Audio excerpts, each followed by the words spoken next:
Hello बच्चों, कैसे हो आप लोग। आज हम लोग इवोल्यूशन चैप्टर का बहुत ही इम्पोर्टेंट टॉपिक कवर करने वाले हैं, जिससे बहुत सारे स्टूडेंट को इस टॉपिक से बहुत ज़्यादा डर लगता है। और ये बहुत ज़्यादा इम्पोर्टेंट टॉपिक है, जिससे हर साल, चाहे वो क्लास 12 की बात करें या नीट की बात करें, हर साल एक ना एक क्वेश्चन जो है वो कंफर्म है कि एक ना एक क्वेश्चन आना ही है। क्लियर है। तो आज अपन लोग इस टॉपिक की बात करने वाले हैं। इस टॉपिक का नाम है हार्डी-विनबर्ग इक्विलिब्रियम या हार्डी-विनबर्ग प्रिंसिपल। ठीक है, देखो जैसे आप समझ गए होंगे कि हार्डी-विनबर्ग प्रिंसिपल को हमने हार्डी-विनबर्ग इक्विलिब्रियम भी कहा है ना। क्लियर। तो देखो सबसे पहली चीज, अगर हमें कोई भी टॉपिक को इजीली समझना है ना, आपको सबसे पहले ये समझना होता है कि वो जो टॉपिक है वो हमको किसके बारे में बता रहा है। जैसे कि देखो हार्डी-विनबर्ग प्रिंसिपल है ना, ये हमें क्या बताता है। तो पहला पॉइंट, सबसे पहली चीज आपको ये याद रखना है कि हार्डी-विनबर्ग प्रिंसिपल जो है ये एक मैथमेटिकल मॉडल है। क्लियर है। देखो एक हार्डी-विनबर्ग प्रिंसिपल जो है, सबसे पहली चीज आपको याद रखना है कि यह एक मैथमेटिकल मॉडल है। क्लियर है ना। यानी कि इसमें हम लोग ज्यादातर क्या करते हैं, मैथमेटिक्स यूज करते हैं। अब अधिकतर स्टूडेंट्स ऐसे बायोलॉजी है, उनको मैथमेटिक्स में प्रॉब्लम्स आती है, लेकिन फिर भी ठीक है, ये एक मैथमेटिकल मॉडल है, इन्होंने मैथमेटिक्स को ज्यादातर यूज किया। क्लियर। देखो अब ये मैथमेटिकल मॉडल बताता क्या है। एक्चुअल में ये एक मैथमेटिकल मॉडल क्या बताता है कि किसी भी एक पॉपुलेशन में, है ना, याद रखना। देखो मैं डेफिनेशन बोल रहा हूँ, लिख भी दूंगा। किसी भी एक पॉपुलेशन में, ठीक है, पॉपुलेशन में वहां के जीन या एलील के फ्रीक्वेंसी को प्रेडिक्ट करता है। क्लियर। देखो मैं लिख देता हूँ ताकि आपको डाउट ना हो किसी प्रकार का। देखो ये क्या करता है, predict the frequency of allele और gene also in population. Clear. देखो ये हमें ना किसी भी पॉपुलेशन में फ्रीक्वेंसी, एलील की फ्रीक्वेंसी या जीन की फ्रीक्वेंसी को प्रेडिक्ट करता है। क्लियर। देखो अब आप इसको कैसे समझोगे, मैं एक बहुत ही आसान से लैंग्वेज में समझाता हूँ। जैसे देखो फॉर एग्जांपल, अब पॉपुलेशन क्या होता है। जैसे देखो मैं बोलूँ कि ये एक पॉपुलेशन है ना, ये एक पॉपुलेशन। फॉर एग्जांपल ये जो ये पॉपुलेशन नंबर 1 है। देखो पॉपुलेशन मीन्स होता है ग्रुप ऑफ इंडिविजुअल या फिर ग्रुप ऑफ ऑर्गेनिजम्स, ठीक है, विच इंटरब्रीड अमॉन्ग देमसेल्फ, जो आपस में इंटरब्रीड करते हैं। जैसे ये एक छोटा सा पॉपुलेशन है। अब इस पॉपुलेशन में बहुत सारे ऑर्गेनिजम्स हैं। फॉर एग्जांपल मैं ऑर्गेनिजम्स को बोल रहा हूँ A B C D E F G H etcetera, जो भी है। ठीक है, यहाँ अपन ने जैसे ले लिए कि 13 स्पीसीज की पॉपुलेशन है। ठीक है, ए टू एम अपन ने ले लिया। फॉर एग्जांपल 13 स्पीसीज की पॉपुलेशन है। क्लियर। तो हार्डी-विनबर्ग प्रिंसिपल के अकॉर्डिंग कि जितने भी स्पीसीज है, इन सभी स्पीसीज के पॉपुलेशन के एलील की फ्रीक्वेंसी हम लोग बोले कि अपने मॉडल के जरिए हम लोग बता सकते हैं। क्लियर इतनी चीजें। अब देखो इन्होंने क्या कहा था, इनकी सबसे पहली चीज ये थी कि ये एक ऐसा पॉपुलेशन है जहां पर कोई भी इंडिविजुअल आ नहीं सकता और यहां से कोई भी इंडिविजुअल बाहर जा नहीं सकता। अब आप खुद सोचो, एक ऐसा गांव है जहां पर कोई दूसरा आ नहीं सकता, जहां से कोई जा नहीं सकता। ये आपस में ही इंटरब्रीड कर रहे हैं, या आपस में शादी कर रहे हैं, आपस में ही जो भी चीजें इनकी हो रही है। क्लियर। तो देखो क्या इनमें किसी प्रकार का इवोल्यूशन होगा, नहीं होगा। तो इनके अकॉर्डिंग ऐसा था कि इनमें किसी प्रकार का कोई इवोल्यूशन नहीं होता है। क्लियर है, ये चीजें क्लियर है। तो देखो हार्डी-विनबर्ग प्रिंसिपल के अकॉर्डिंग इनमें कोई इवोल्यूशन नहीं होता है, कोई आ नहीं सकता, कोई जा नहीं सकता है ना। लेकिन इनको इन्होंने ना पता है मैथमेटिकल रूप में बोला। मतलब इन्होंने क्या कहा, सिंपली बोला इन्होंने मैथमेटिकल में ना पता है क्या, एक अलजेब्रिक मेथड यूज किया था। इन्होंने अलजेब्रिक मेथड यूज कर लिया। ठीक है, जैसे कि आप जानते हो बायो के स्टूडेंट है, मैथ्स में प्रॉब्लम आती है, नो डाउट। बट देखो अलजेब्रा और ज्योमेट्री दो ऐसे अपने पास में ब्रांच होते हैं, टाइप्स होते हैं, जिसमें अपन मैथमेटिक्स में पढ़ते हैं। तो इन्होंने अलजेब्रिक मेथड यूज किया। क्लियर। जिसको हम लोग हिंदी में बीजगणित बोलते हैं, है ना। देखो इनके अकॉर्डिंग क्या था, इनके अकॉर्डिंग ये था कि मान लो ये एक पॉपुलेशन है, पूरा कंप्लीट पॉपुलेशन। इस कंप्लीट पॉपुलेशन में जितने भी स्पीसीज है, इन सभी स्पीसीज की फ्रीक्वेंसी, एलील की फ्रीक्वेंसी 1 होगी। इन्होंने क्या कहा कि sum total number of frequency of population, frequency of allele is 1। Clear है? 1 दिख रहा है आपको? ठीक है, देखो इन्होंने क्या कहा कि यहाँ जितने भी पॉपुलेशन रह रहे हैं इनकी टोटल जो फ्रीक्वेंसी होगी वो कितनी होगी? 1 होगी। क्लियर? देखो लेकिन ये अपन ने कितनी की बात की? पता है, टोटल की बात की। अगर हमें निकालना हो सिंगल इंडिविजुअल की तो, है ना, लेकिन अगर इफ, ठीक है, अगर अपन लोग एक सिंगल इंडिविजुअल की बात करें, अगर अपन लोग सिंगल इंडिविजुअल की बात कर रहे हैं, है ना, तो सिंगल इंडिविजुअल के बारे में जैसे क्लियर, तो देखो जैसे हमने कहा इन सभी के जो एलील होंगे वो 1 होंगे।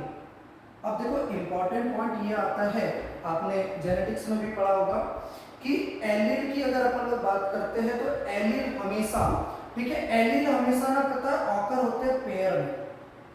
आपको याद रखना है कि allele always occur in pair.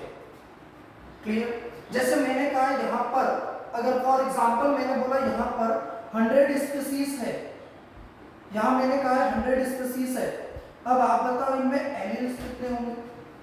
Pair में इसका मतलब 200 एलील्स हमेशा पेयर में होते हैं, ठीक है, तो कितने हो गए? 200 एलील्स हो गए। क्लियर? तो देखो इन्होंने यही कहा कि फॉर एग्जांपल बोले कि अगर टोटल नंबर ऑफ फ्रीक्वेंसी अगर अपन एलील की अगर एक ले ले, एक इंडिविजुअल में जो भी होगा ना उसको अपन लोग इंडिकेट करेंगे या फिर साइन करेंगे P एंड Q से। इसको अपन लोग बोले डिनोट कर लेंगे P और Q से। मान लो कोई भी इंडिविजुअल है उसको अपन लोग डिनोटेट कर देंगे P और Q से, तो हम लोग आसानी से निकाल सकते हैं। जस्ट फॉर एग्जांपल के रूप में अपन लोग इसको समझते हैं। जैसे फॉर एग्जांपल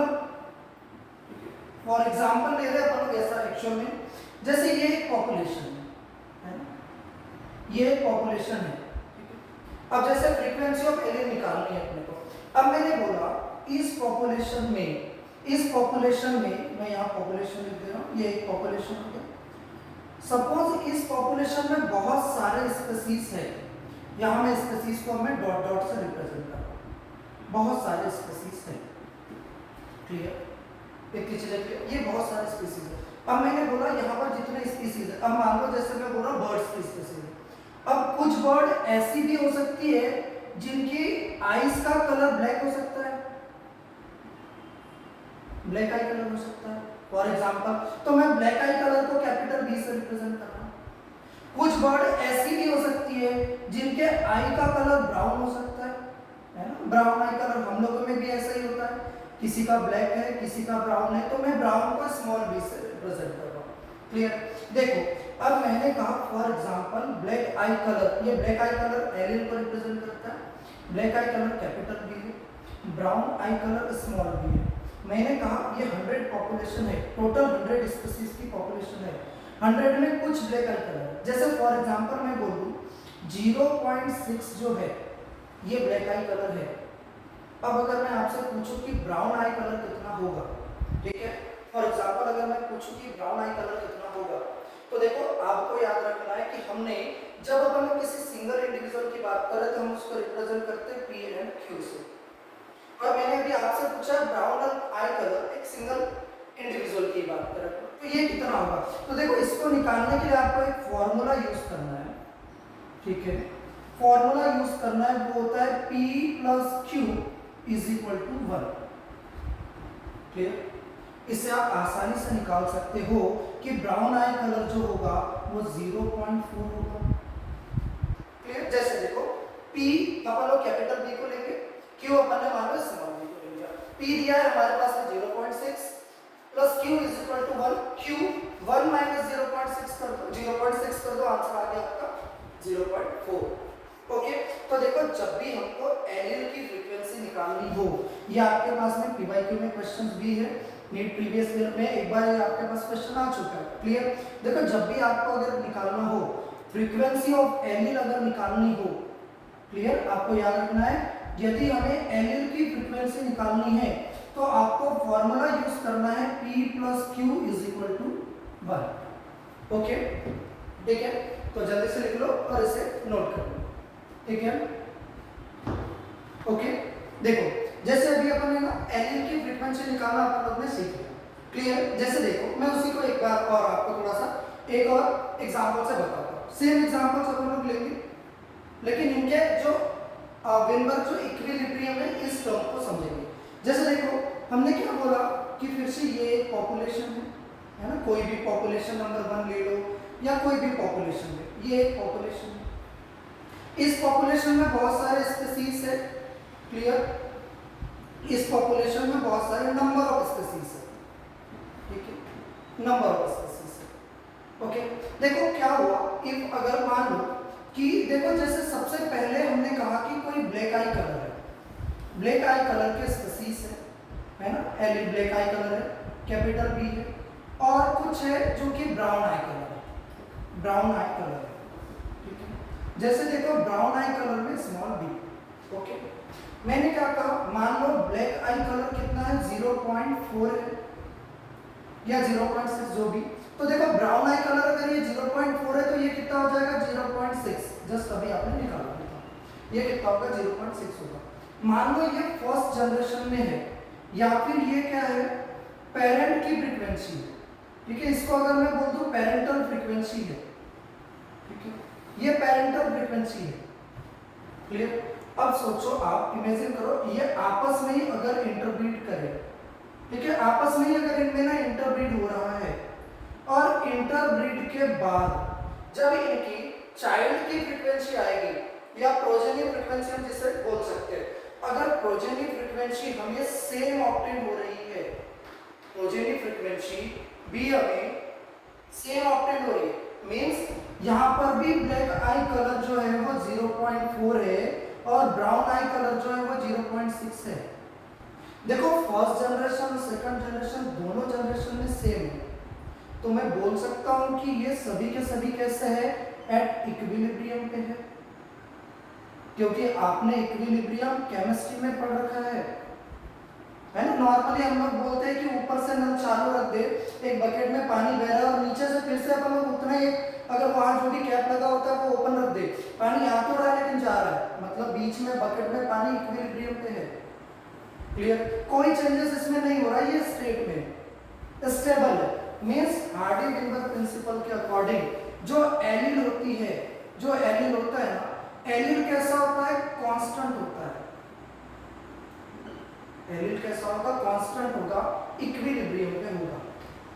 इतनी चीजें क्लियर हो गई है, देखो ठीक है, या तो इसका स्क्रीनशॉट ले लो या फिर ठीक है इसको नोट डाउन कर लो। अब देखो आगे, अब अपन लोग हार्डी-विनबर्ग इक्विलिब्रियम के अकॉर्डिंग इन्होंने कैसे एक और फॉर्मूला दिया, ये तो बात हम लोग ने ना फ्रीक्वेंसी की कर ली, लेकिन अगर हमको ना परसेंटेज निकालना हो, अगर हमको रेशियो निकालना हो, तब हम कैसे निकालेंगे। तो देखो उन्होंने बताया कि सपोज फिर से नेक्स्ट एग्जांपल, फिर उन्होंने बताया कि अब देखो जैसे फॉर एग्जांपल, जैसे मैं जब इससे एग्जांपल ले रहा हूँ बार बार कि ये पॉपुलेशन है ना, पॉपुलेशन में मैं बोल रहा हूँ कि नंबर ऑफ स्पीसीज है, मान लो 100 स्पीसीज है। अब ये बताओ कि इस स्पीसीज में कैसे कैसे ऑर्गेनिजम्स हो सकते हैं। कुछ ऐसे ऑर्गेनिजम्स हो सकते हैं ना जो कि होमोजाइगस हो, होमोजाइगस डोमिनेंट हो। आप जानते हो कि डोमिनेंट क्या होते हैं, जो अपने आप को एक्सप्रेस करते हैं और दूसरे के कैरेक्टर को क्या करते हैं, दबा देते हैं, वो डोमिनेंट होते हैं, ठीक है, क्लियर। जैसे डोमिनेंट है मैं इसको रिप्रेजेंट कर रहा हूँ capital A capital S, clear. कुछ ऐसे भी ऑर्गेनिजम्स हो सकते हैं यहाँ पर जो रेसेसिव होंगे, होमोजाइगस रेसेसिव होंगे, मींस ये कैसे होंगे कि इनके जो कैरेक्टर्स होंगे ना वो किसी के थ्रू दब जाएंगे, है ना, वो दिखेंगे नहीं, बेचारे जो बीच वाले होते हैं ना वो आते नहीं, दिखाई नहीं देते। और कुछ तो क्या हो सकता है हेटेरोजाइगस हो सकते हैं, है ना, कुछ तो हेटेरोजाइगस हो सकते हैं, इनको हम लोग कैपिटल ए स्मॉल ए से रिप्रेजेंट। ओके, देखो अब इनके अकॉर्डिंग हम लोग इनको कैसे एक फॉर्मूले से कैसे रिप्रेजेंट करेंगे। इन्होंने कहा कैपिटल ए को हम लोग पी स्क्वायर से डिनोट करेंगे, ठीक है। इन्होंने कहा स्मॉल ए को हम लोग क्यू स्क्वायर से डिनोट करेंगे, और कैपिटल ए स्मॉल ए को हम लोग 2pq से डिनोट करेंगे। तो इन्होंने फिर क्या कहा, अगर किसी भी पॉपुलेशन में हमें या तो परसेंटेज निकालना हो या फिर रेशियो निकालना हो, तो हम लोग एक फॉर्मूला यूज करेंगे मैथमेटिक्स का, जिसको आपको पता होगा कि P प्लस क्यू का whole square is equal to, आपने a प्लस बी के होल स्क्वायर में पढ़ा है, a square plus B square plus 2ab। Same वही है, p square plus Q square plus 2pq। Okay, clear? तो देखो इस फॉर्मूले से हम लोग यहाँ पर क्या करेंगे, सारी चीजें निकालेंगे, है ना। देखो जैसे कि हमने बोला p square plus Q square plus 2pq से निकालेंगे।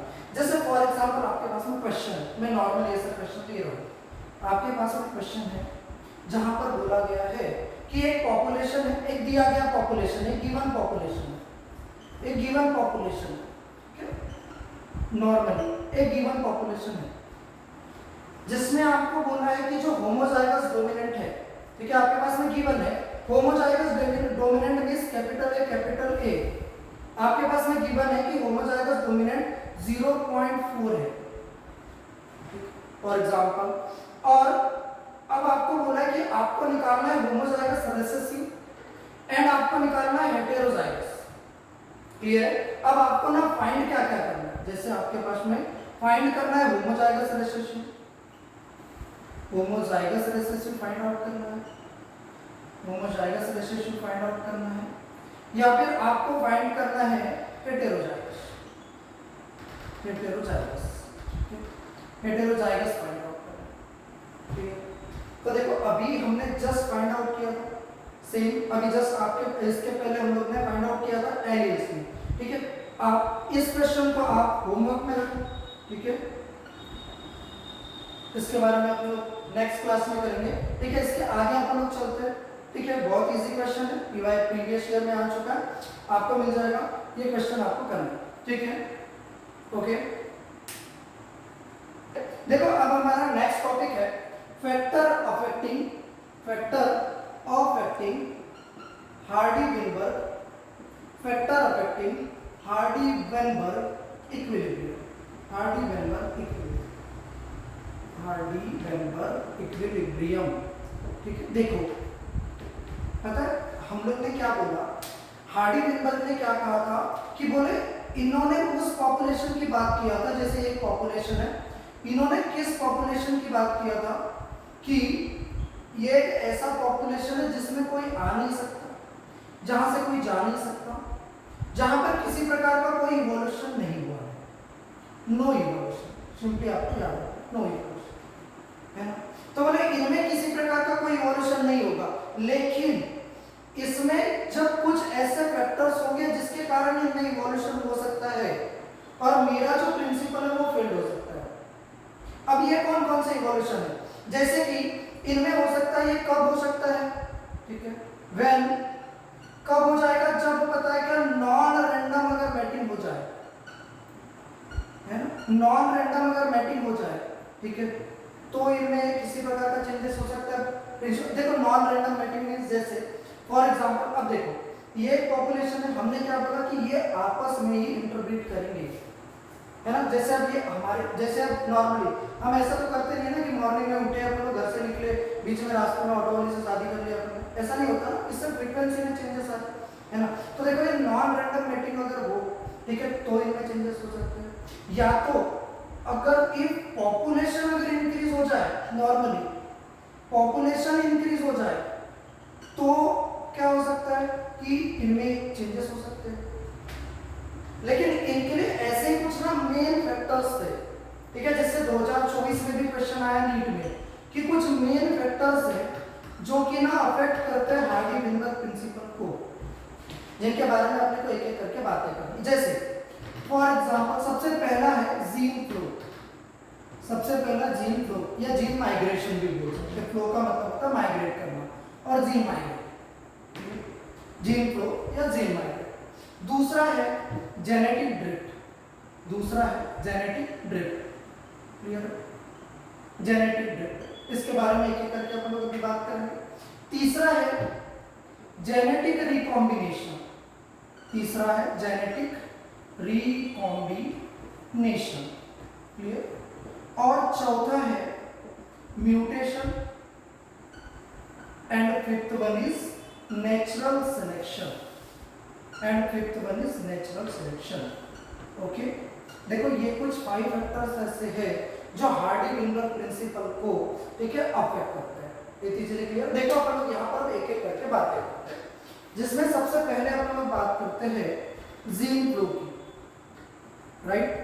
देखो अब ये जीन फ्लो होता क्या है एक्चुअली, देखो आप भी समझ चुके हो कि जीन का फ्लो हो रहा है, मतलब देखो आपके पास में इन सभी में ना एक कॉमन पॉइंट होगा, इन सभी में कॉमन पॉइंट होगा, ठीक है, जिसमें होगा किसी भी प्रकार से ना डीएनए में चेंजेस आना, चेंजेस इन डीएनए। अगर डीएनए में चेंजेस हो जाए, ठीक है, तो हार्डी-विनबर्ग प्रिंसिपल जो है ये चेंज हो जाएगा। क्लियर? जैसे देखो अब सबसे पहला जो पॉइंट है अपन लोग बात करते हैं सबसे पहले इसकी जीन फ्लो की। देखो अब ये जीन फ्लो होता क्या है ना, देखो मैं सिंपल से पहले टर्म्स में बताता हूं। देखो जैसे पहले एक एग्जांपल से समझते हैं, मान लो ये एक पॉपुलेशन है, जस्ट पॉपुलेशन नंबर ए, मान लो ये पॉपुलेशन है, पॉपुलेशन नंबर बी, ये पॉपुलेशन है बी, यहाँ पर कुछ स्पीसीज है, इस स्पीसीज को भी मैं नाम दे देता हूँ A B C D E F. यहाँ पर कुछ पॉपुलेशन है जी एच आई जे के एल एम। ओके, देखो क्या होता है, किसी भी कारण से अगर यहाँ से कोई भी स्पीसीज अगर इस पॉपुलेशन में चला जाता है, एक पॉपुलेशन से दूसरे पॉपुलेशन में जीन का फ्लो होना, ये कहलाता है gene flow, transformation of gene from one population to next population is called gene flow. इतनी चीजें क्लियर? देखो इससे क्या हो रहा है, देखो यहां से जीन उठ करके यहां चला गया, हार्डी-विनबर्ग प्रिंसिपल ने बोला था कोई इवोल्यूशन नहीं होगा, एन कांस्टेंट होगा, लेकिन आप देख रहे हो यहां से बी उठ करके अगर यहां आ जाए सपोज, तो यहाँ की फ्रीक्वेंसी में चेंजेस आ गए, यहाँ की फ्रीक्वेंसी कम हो गई और यहाँ की फ्रीक्वेंसी बढ़ गई, सीधी सी बात है। तो यहाँ पर हुआ ना Hardy Weinberg principle fail, Hardy Weinberg principle fail. Clear है? ये हो गया फेल। तो एक फैक्टर तो आपको समझ में आ गया जीन फ्लो कि अगर किसी भी कारण से, रैंडम कोई भी रीजन हो सकता है, किसी भी कारण से एक जीन का फ्लो अगर दूसरे इसमें आ जाए, हम लोग इसको बोल देंगे जीन फ्लो। क्लियर? अब देखो अपन लोग दूसरी बात करते हैं, जेनेटिक ड्रिफ्ट क्या होता है ना? जैसे देखो अगर अपन लोग अब जेनेटिक ड्रिफ्ट की बात करें, जेनेटिक ड्रिफ्ट, क्लियर है? देखो अगर अपन लोग जेनेटिक ड्रिफ्ट की बात करेंगे, है ना, तो देखो अब जैसे हमने ना कहा था जीन फ्लो, उसी तरह से ना सेम होगा जेनेटिक ड्रिफ्ट का। फॉर एग्जांपल जैसे क्या है, अब हमने कहा ये एक पॉपुलेशन है, ये एक पॉपुलेशन है, ये एक अनदर, ये एक पॉपुलेशन है, ठीक है? अब देखो इस पॉपुलेशन में ना बहुत सारे स्पीसीज है, A B C D E F जो भी है, बहुत सारे स्पीसीज है। अब देखो इन पॉपुलेशन में रैंडमली, ठीक है, ऐसा कुछ नहीं है अचानक से, ठीक है, जिसमें कोई नेचर का कोई इन्वॉल्वमेंट नहीं है, अचानक से क्या हो रहा है पता है क्या? यहाँ का पॉपुलेशन, इसके माइंड में ये आया मान लो किसी एक स्पीसीज में कि चलो एक आइलैंड पे चलते हैं, वहां पर एक नई अपनी स्पीसीज क्रिएट करते हैं, यहाँ से एक पॉपुलेशन मान लो बी, फिर से ये उठ करके ना ये आइलैंड पर आ गया, ये आइलैंड, यहाँ से उठ करके ये आइलैंड पर आ गया, देखो, और धीरे धीरे ये अब एक बार नहीं हो रहा, ये फ्रीक्वेंसी कंटिन्यूअसली होगी, ये कंटिन्यू होगी, ठीक है, ये कंटिन्यू फ्लो होगा, कंटिन्यू फ्लो हो रहा है जीन का, ठीक है। देखो यहाँ से लगातार ये यहाँ आ रहे हैं और ये रैंडम हो रहा है, कंटिन्यू हो रहा है, इसमें नेचर का कोई इन्वॉल्वमेंट नहीं है। एक समय ऐसा आएगा ना कि यहाँ से स्पीसीज खत्म हो जाएंगे और यहाँ पर एक नए क्रिएट हो जाएंगे, क्लियर? एक समय ऐसा आएगा जब यहाँ से स्पीसीज खत्म हो जाएंगे, यहाँ पर नए क्रिएट हो जाएंगे। तो सोचो यहाँ पर पहले कुछ भी नहीं थे, लेकिन आज यहाँ पर एक नया इवोल्यूशन हो चुका है, और हुआ किसके कारण? बी के कारण। तो क्या मैं बी को बोल सकता हूँ वो इस आइलैंड के फाउंडर है? क्योंकि पहले तो किसी प्रकार का कोई यहाँ पर कोई स्पीसीज ही नहीं था, अभी इन्हीं के स्पीसीज बहुत ज्यादा हो चुके हैं। तो जब ऐसा हो जाए ना, यहाँ पर जब हमारे को बी के स्पीसीज बहुत ज्यादा दिखने लग जाए, तो बी जो हुए फाउंडर हुए, इसी को हम लोग बोलते हैं फाउंडर इफेक्ट। क्लियर? देखो फाउंडर इफेक्ट बहुत ज्यादा इंपॉर्टेंट है, क्लास 12th में डिफाइन करने के लिए भी आता है, ठीक है, नीट में भी क्वेश्चंस है ऑलरेडी। फाउंडर पेज सिंपल सी बात है, आज हम लोग जिस जगह पर रह रहे हैं उस जगह पर आज से बहुत समय पहले यहाँ पर किसी प्रकार के कोई भी स्पेसेस नहीं हुआ करते थे। अब यहाँ जो सबसे पहले रहने के लिए आए होंगे वो इस जगह के फाउंडर हुए। उसी तरह से बी आया, बी फाउंडर हुआ। क्लियर? तो इसको अपन लोग बोलेंगे फाउंडर इफेक्ट। तो देखो इस कारण से कि भी यहाँ पर कोई फ्रीक्वेंसी नहीं हुई लेकिन यहाँ फ्रीक्वेंसी बढ़ गई, लेकिन आर डी विल्बर प्रिंसिपल ने क्या कहा था, फ्रीक्वेंसी में कोई चेंज नहीं आई, फ्रीक्वेंसी में चेंज फिर से फेल। ठीक है, तो इस तरह से जेनेटिक ड्रिफ्ट के कारण भी, ठीक है, यहाँ पर हमारे पास में हम लोग देख रहे हैं कि हार्डी विल्बर इक्विलिब्रियम फेल हो रहा है। ठीक है, अब किसी बात करेंगे अपन लोग जेनेटिक रिकॉम्बिनेशन। क्लियर है? तो देखो नेक्स्ट टॉपिक है हमारा जेनेटिक रिकॉम्बिनेशन।